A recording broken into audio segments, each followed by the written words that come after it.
Up the mic. Yep. How you doing, Red? Doing pretty good. Good. Happy to be here. Appreciate it, man. So, first question, man. How did you even get into real estate? Man, I got into real estate pretty much, I want to say on accident, but I was actually managing a Chase Bank. Well, managing the Chase Bank, and my initial goal was and I was renting at the time, was let me find a way to keep my entire paycheck and rent things out, property out, to cover all my expenses. I was really thinking small at the time. I mean, I was probably 2008. And what I did was, I got with a real estate agent, and I said, hey, I'm working at a bank, I'm seeing people get approved, and I'm seeing how much they make, and I make more than them. I'm renting right now, I want to get in the game. Mm-hmm. And an agent, Kim Givens, she lives in Slidell, still doing her thing.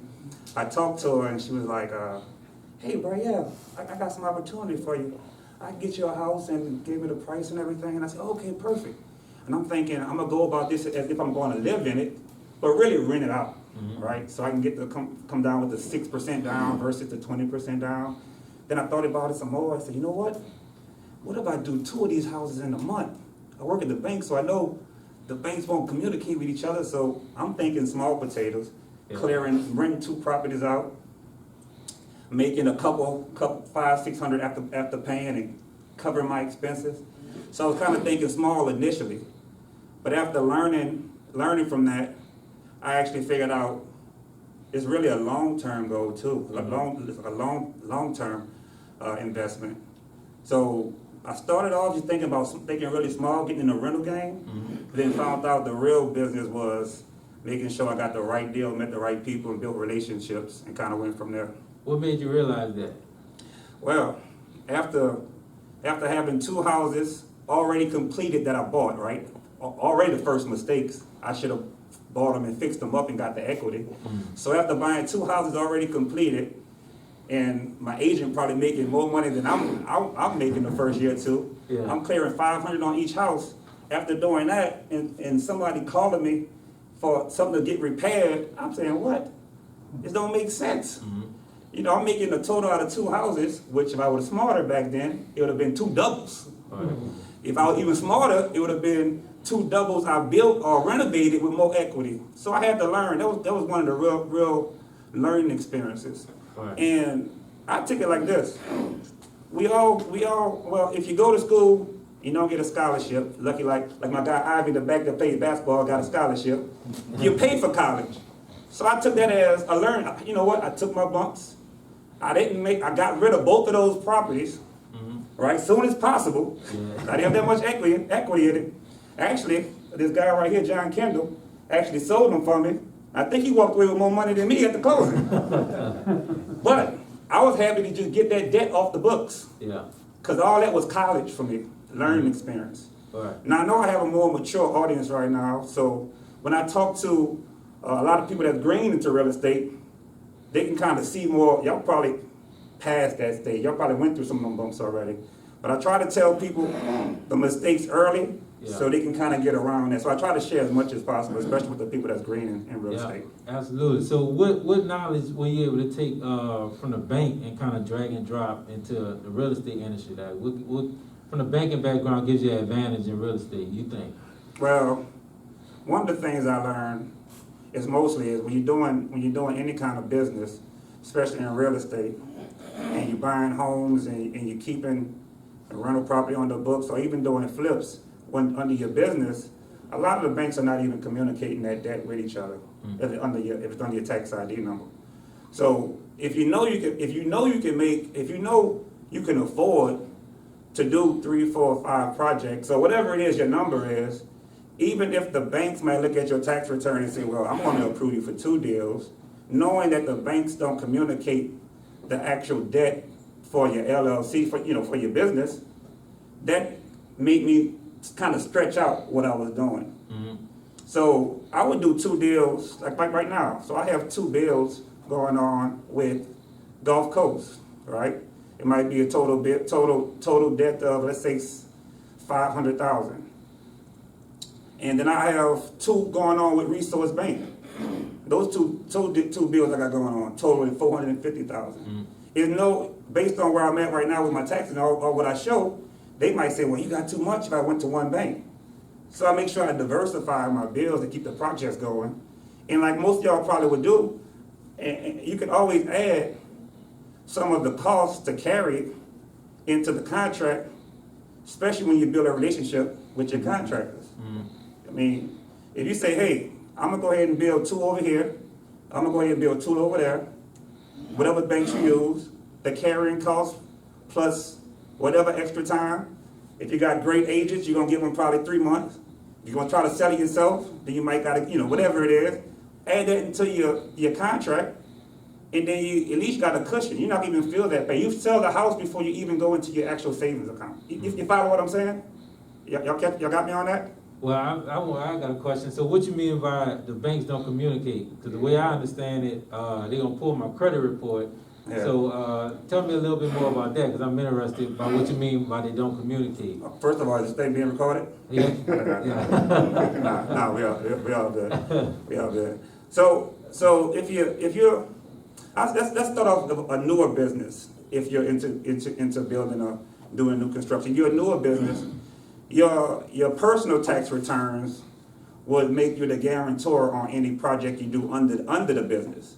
So they will use you would look at your social and get you approved based on your income and your social and your credit, and they'll use your business as the company that will carry the debt. So when you finish that contract at whatever bank, they're gonna have your business name. You're signing as the guarantor, but the debt stays with the business at that particular bank. Gotcha. And then the bank is not reporting the business debt, and you never added personal debt. You're just a guarantor, if that makes sense.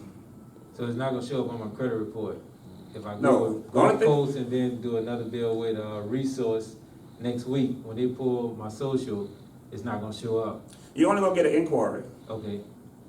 Because you're guaranteeing that your income, because a lot of businesses write off a lot of stuff. Yeah. And when I talk to people that come through, if you know you're going to get into the investment game within the next year or so, you just got to prepare yourself. You got to pay to play, right? You got to pay to play. It's all being like taxes and show your income. But if you're not going to be, if you're not going to be in a real estate game, you're not going to invest, then you might be comfortable with writing off more and not showing as much profit. So like I tell people, what's more important to you? Being able to access, think about it, when I say different banks. So if one bank approved you for 400 or 500,000 lending power based on your personal income, or if you did your taxes together, personal and business, that means another bank would approve you for that same dollar amount. So would you rather pay $20,000 or $30,000 to get access to 500,000? That's the question you got to ask yourself when it's time to do your taxes. What is it worth to you? I'm okay with paying. If you say for every 10,000 I pay, I can get 120,000 in lending power, 130. How much are you willing to pay? Right. And you got to multiply that times 2, because think about it. You're gonna do the same thing at 2 different banks. Yeah. So if somebody say you give me $30,000 today. In 3 months, I will give you access to 400,000. Anybody in here with the business savvy would take that deal, because you know what you're going to do with it. You're not going to buy an Escalade. You're not about to buy whatever it is you can buy with 300,000. You know that money is going to be an easy return, and you paying off the 30,000 already. You already in your mind. You actually can add that to the cost of your bill and get paid back based on the deal you do with your contractor. Think about it. If you have enough equity to pay yourself back when you work up a contract, you can either get paid that money on the back end when you sell a house, or you can get paid that money on the front end when you work your contract up. Right. So let's take it back to those 2 houses. So after you sold it, you got the knowledge that you're talking about right now. What was the next deal? Well, what I ended up started looking at doing is buying property in areas that nobody else wanted to, buying lots in areas that nobody else wanted to buy. once you start having enough projects going, you know, you're gonna start looking at because you have buy and hold, so, right? You buy and hold it. Then you got buy and act now, because the area is hot. Mm-hmm. So I started looking at, and I had a project going here. So I said, you know what, it's time for you to buy and hold some things. Just kind of hold it, wait till the market changes, or like I did in certain areas, change the market. Mm-hmm. So what I did was I bought six lots in one little area, one little pocket. But they say it don't make no sense. The numbers are here. That's fine. I'm gonna go ahead and buy those lots and work on my couple renovations. Then you already know I circle back around and what I did to that area. Yeah, yeah. So that was kind of the mind frame behind those. So the strategy, or the information that you learned from the bank, was your strategy the whole time from after you sold those 2 rentals. Now you're in your renovations, you using the knowledge that you're talking about right now, those renovations? Yeah, so I used that to make sure every deal I had equity in it. Okay. Remember, when I got the renovations, it wasn't about equity at the time. It was about how much I can clear after I rent the house. That was my mind state then. 500. If I rented up, I can make 500 here, 500 there.